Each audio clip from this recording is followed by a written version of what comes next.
we could get. But when an opioid hits their system, the way it interacts with that brainstem, the whole set point of that is obviously different in these two groups. And again, you can see very dramatic differences in how the opioid interacts with that, and subsequently, therefore, how that's going to unmask it and inhibit and set it off, such that you now confer widespread body hyperalgesia, and again, relevance for many of these functional pain disorders.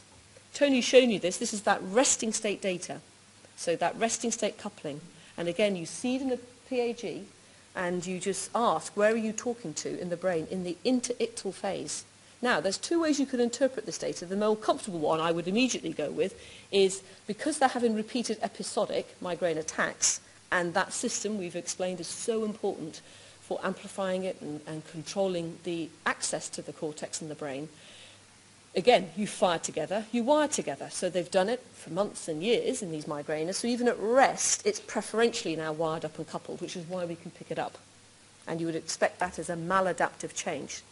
I could argue maybe that is the brain desperately trying to adapt to the fact that I've had this repeated episodic, and it's actually an adaptive response of the brain. We in the pain field always, unfortunately, go down the model that when we see something change in the brain, whether it's chemical change or functional, structural, it's got to be maladaptive. Whereas obviously I sit in an imaging unit where we do many different diseases. All my other colleagues who work in MS and epilepsy and neurodegeneration and a stroke always think of changes in the brain as an adaptive response to the disease and the injury.